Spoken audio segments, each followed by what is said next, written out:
Issues around hooliganism, theft, social unrest, violation of traffic laws and road accidents are major concerns of the present administration in Lagos State. In tackling these, Governor Babajide Sanwo-Olu convened a brainstorming stakeholders meeting on security with leaders in various fields and the police, while also taking the conversation to Asaba Delta State to map out ways of beefing up the security architecture of the state and the southwest region in order to ensure a safe environment. Welcome to the Governor This Week. I am Lekan Onabanjo.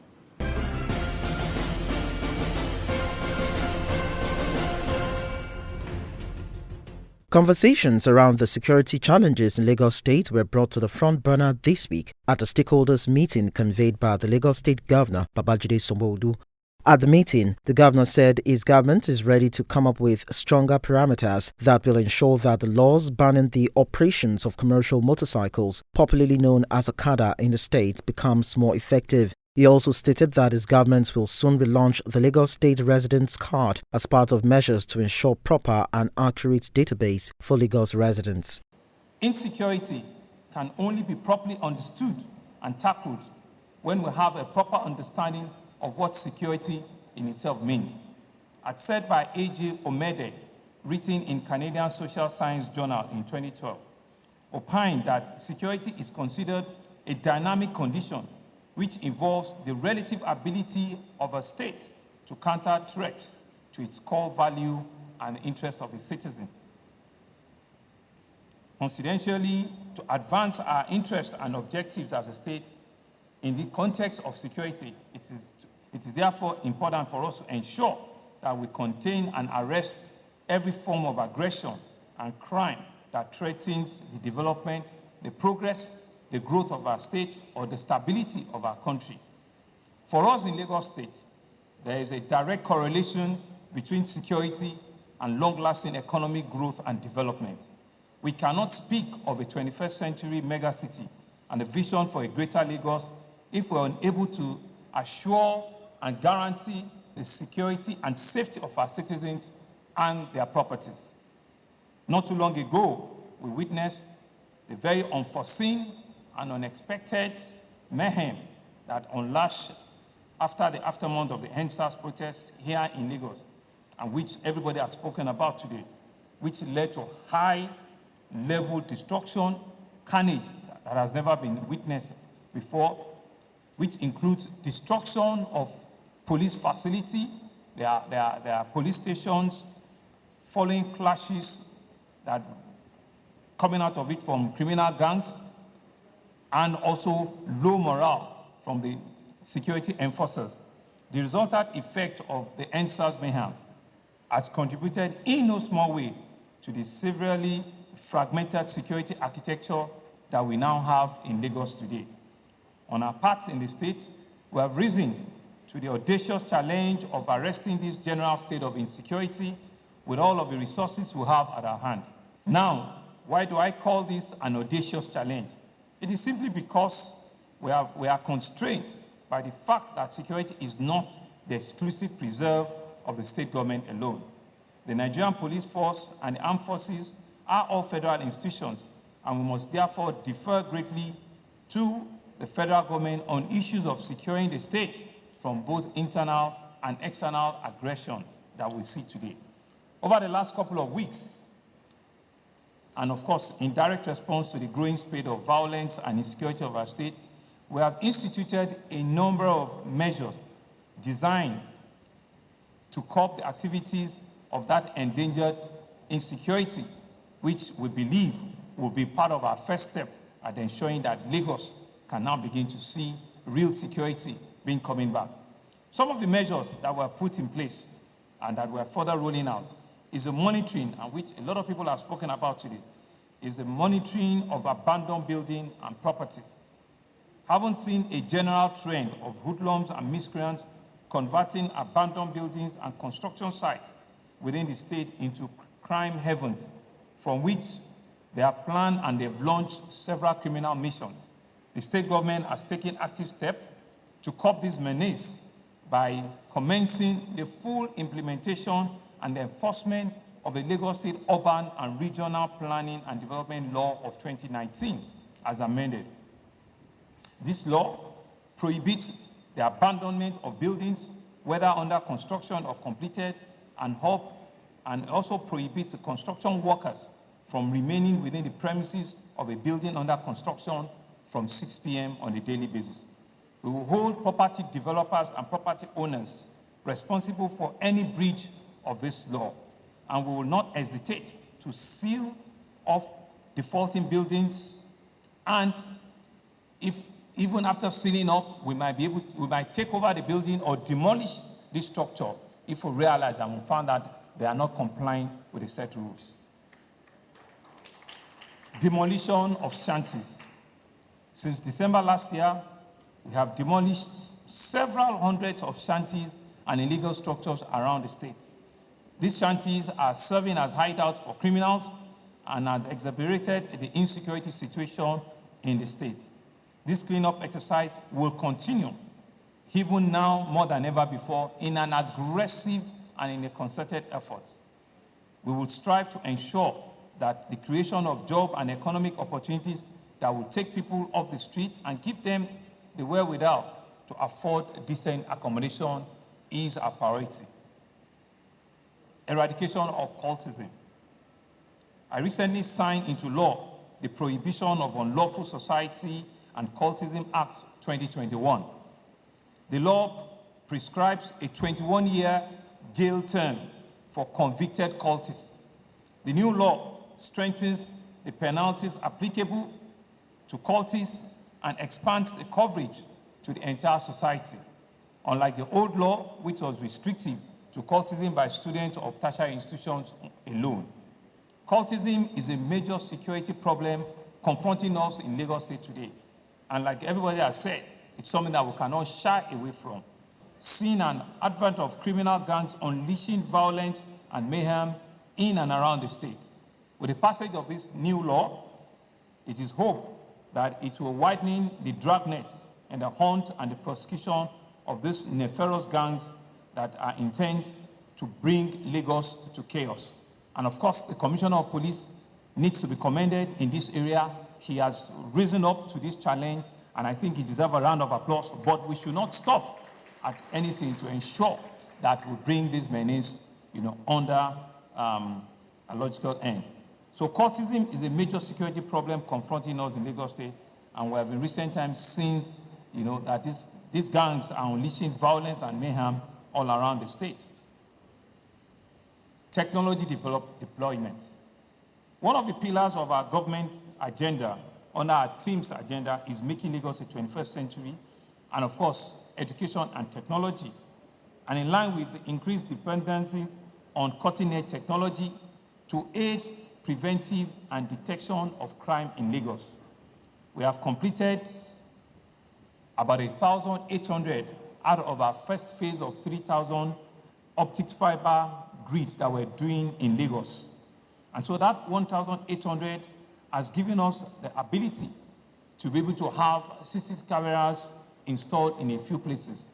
Today, we have installed about almost 100, 68 or 69. Okay, almost 68 or 69 cameras already, but we're still going to 2,000. And that is the plan that we have, right? It's because we do not have that economic of scale yet. That's why we haven't launched it. And we're developing the capability for the back-end support that will ensure that our smart city initiative comes to reality. Also, before the end of the month, we have also laid cable, to some of our schools to also help out with the internet connectivity in some of our schools. And so what we see is that this network would support the deployment of CCTV cameras that will help to ensure high-risk crime areas and will keep under 24 round-the-clock surveillance monitoring. In addition, and as part of our efforts to embed a more technology into our security architecture, we recently also launched our body cameras. These body cameras will be worn by Lagos State security operatives, the Lagos State Neighborhood Watch, the LASMA, the Lagos State Fire Service, and other security operatives that are within the state command. They are currently going through training, and I've explained and I've said to the Nigerian Police Command, under the Lagos State Police Command, that if they want, we also can make these body cameras available to and for the Lagos State Police Command. So the CP is here and the AIG is here as well. Once you get the go-ahead from your Abuja headquarters, we're willing to support you with body cameras, and we believe that this will help law enforcement agencies and in the administration of justice. This is one of the very strong components that we believe that we can partner and we can collaborate with you in this area. We'll also be relaunching the Lagos State Residence Card very soon, maybe before the end of this month or sometime in June, to ensure that the database of Lagos State residents is up to date. This database will form a critical part of our security architecture, as it will ensure that we know who is where at every point. We will know who is coming in, and what that registration we're hoping for is, once you are going to be living in Lagos for more than 3 months, we'll expect that you should come forward and register under our LASRA Lagos Resident Card. This will help us with our planning, and these are information that will also be available for our security operatives to know who is where and what you're doing in the state at different times.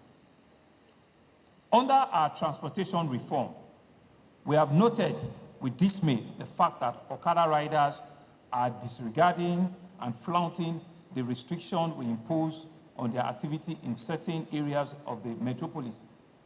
And in this same vein, we have also observed with dismay the ongoing war between commercial motorcyclists and our law enforcement agencies.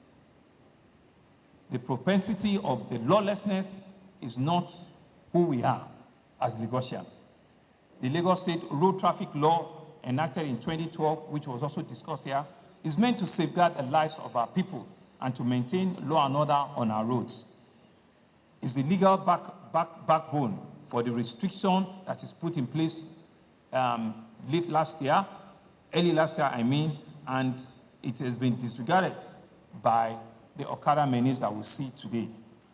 And as part of a restriction that we put in place, we banned the activities of Okada and tricycle operation on our roads, on our highways, and some local government.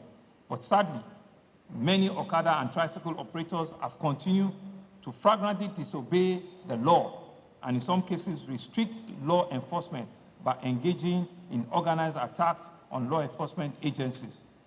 We have also observed a worrying trend in which criminals now found commercial motorcycles, Okada, a useful and enabling tool which is used to perpetrate heinous crime, with the motorcycles acting as a quick getaway for them. As we all know, no society can make progress amid such highly display of lawlessness and criminality. And so, ladies and gentlemen, let me reiterate that our commitment as a government to the maintenance of law and order in our society is sacrosanct. Our mission of attaining a greater Lagos can only be achieved when we all resolve to live in an orderly manner.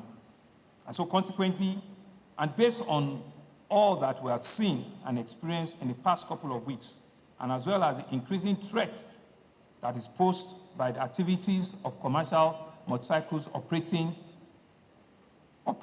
to the safety and to the security of life, we will, in the coming days, further change our parameters, our strategy, to ensure that we can indeed fully implement the law banning them in our city and in our state.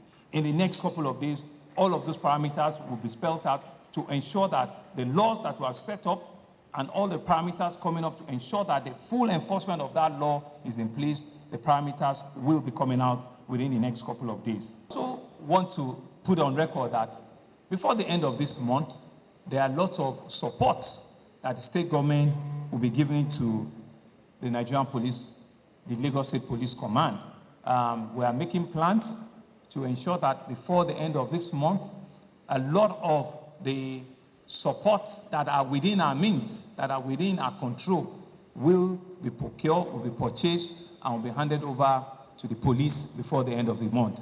Not only the police, the OP Mensa, and other security architecture that we have in the state, which include vehicles, communication gadgets, bulletproof vests, ballistic helmets, APCs, and everything that is required to ensure that the Lagos State Police Command have sufficient equipment to be able to, go out there and do the job that all of us have asked them to do for us.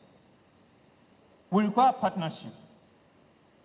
And so we understand the importance of wide stakeholder collaboration and engagement. All hands have to be on deck. We need to have a lot of role sharing. We need to have credible intelligence gathering. We need to be able to support all of our entire security architecture. And we need to have real security enforcement agencies on ground. But this cannot be done by them alone. The slogan around see something, say something is to make sure that security is everybody's business. It's not just one person's business. And so that's why we're stretching up our hands again in partnership to ensure that engagements like this, town hall meetings like this, will continue to feature on our map so that we can continue to review where we are and what we need to be doing going forward.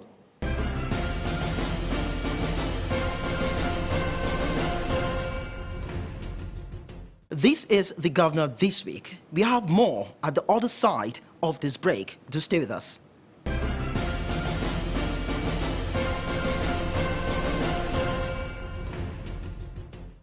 Lagos State Governor Babajide Sanwo-Olu during the week received the report of the visitation panel on the appointment of the 9th Vice Chancellor for Lagos State University, LASU. Chairman of the Special Visitation Panel, Professor Bamitale Omoli, explained that the report submitted was based on the memoranda received by the stakeholders within the stipulated time. Responding, the Lagos State Governor assured that the report will be well utilized. I'm particularly happy that this panel is turning this report just within 37 days, which include a 2 weeks of period for memoranda to coming. This is nothing but a demonstration of your competency, your selflessness, your dedication and hard work, and a share of the state's government's vision for a peaceful transition where every stakeholder is given a level playing field and a grant and an equal opportunity so as to foster the unity, harmony, the peaceful industrial relation that exists in our university and which also gives it credit to academic excellence after the whole process in the overall interests of the university community. This panel, headed by able and capable Professor Bamitale Omoli, was constituted in accordance with the provision of Section 23 of the Lagos State University Law, Chapter L 69, Volume 7, the laws of the Lagos State in the year 2015. And you can see that indeed they have demonstrated all of the responsibility that were passed on to the panel. They were set up to ensure transparency. The constitution of the visitation panel requests for submission of memoranda by the public, and this was immediately publicized in 3 major national newspapers, 3 major television stations, to create that commercial and the public awareness to give everyone an equal opportunity to be heard and to participate. This effort is geared towards ensuring that there is equity, there's fairness, there's a transparent process, there's openness, and like I said, there's a level playing ground for all of the process of selection to ensure that the best and the most qualified person that will drive the vision of our established university that was laid by our founding fathers emerge at the end of this very important process. Let me assure you and the general public that the reports that the panel have just submitted will be well utilized, while its recommendation will be fully implemented in the appointment of the 9th Vice Chancellor of Lagos State University. Because we are confident that the outcome of this panel report will make the appointment of the next VC a seamless exercise for the state government. LASU, as we all know, is rated the second best university, citadel of knowledge in Nigeria, and one of the best 600 in the world. This administration is therefore determined not only to sustain and improve on this tempo of academic excellence, but to ensure that LASU becomes, in the very near future, a first university of choice in Africa.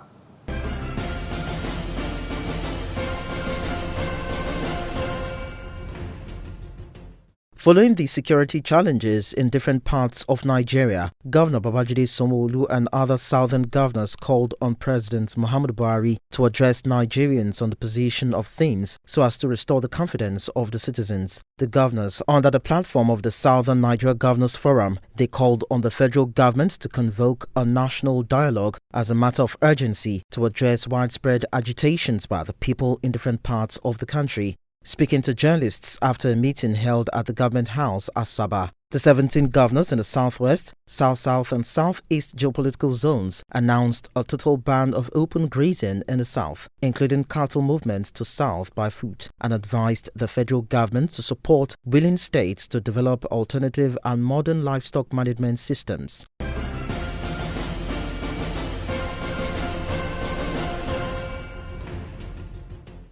Lagos State Governor Babajide Sanwo-Olu says a key priority of his government is making available quality and affordable education for Lagos residents. The governor reaffirmed this while unveiling completed rehabilitation works in different public schools in the state. Governor Sanwo-Olu was represented in Irepo-Odun Primary School, Ketu, Okesuna Senior High School in Lafiaji, Lagos Island, Government Senior School, Vetland Senior Grammar School, Dairy Farm Senior Secondary School, all in Agege, and Ogudu Junior Primary School in particular, saying this infrastructure project in schools will further drive the education and technology pillar of the theme's agenda.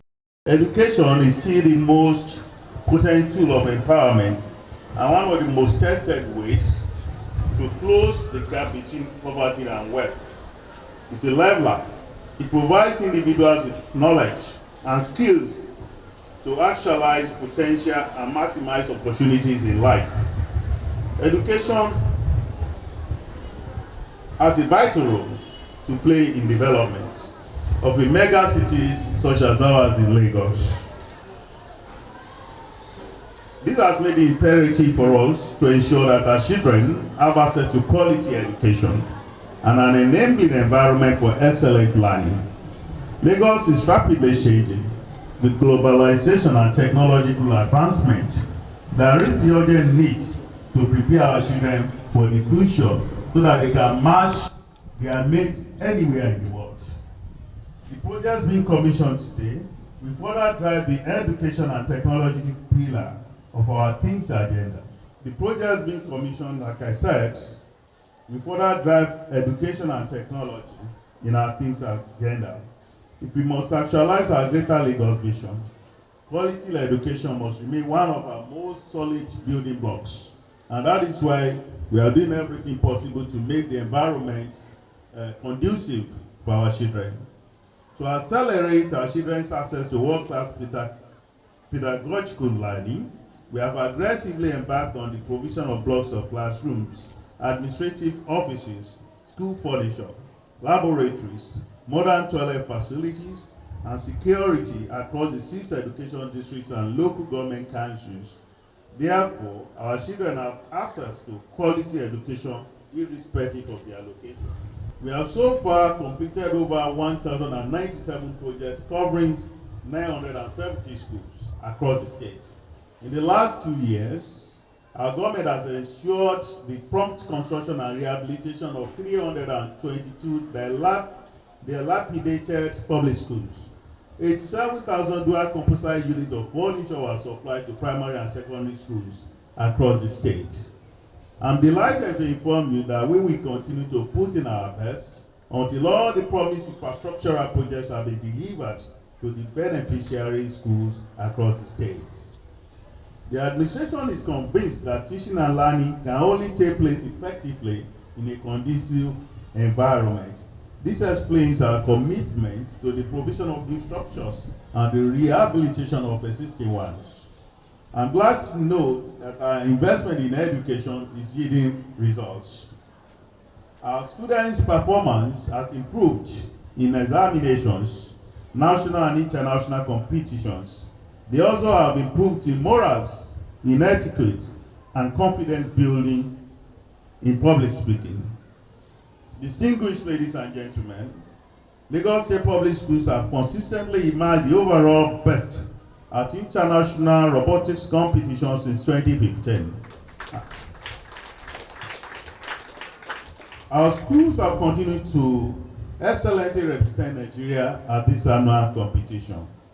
Also, the Lagos State team emerged winners, and our state was one of the best at the 2021 National Junior Engineers, Technicians, and Scientists competition, which took place at the National Mathematical Center, Kwale, between February 21 and 27.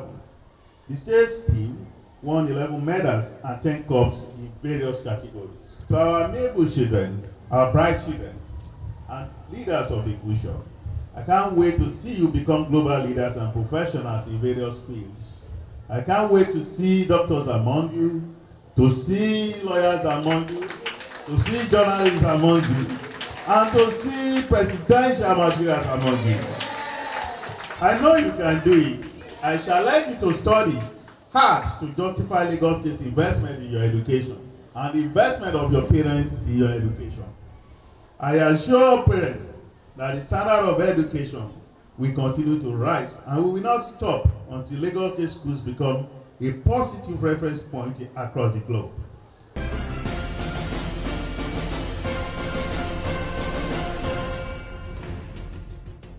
There is no gainsaying that an atmosphere of peace and tranquility is one that experiences rapid growth and development as Lagos State Governor teams up with well-meaning individuals to push plausible recommendations for achieving security in the state, southwest region, and indeed Nigeria. There is no missing words that an immediate and long-term solution to building a safe and secure environment is on the horizon. And that's it on The Governor this week. But then you can continue with conversations of the governor's activities on all the social media platforms showing on your screen. Until next week, I am Lekan Onabanjo.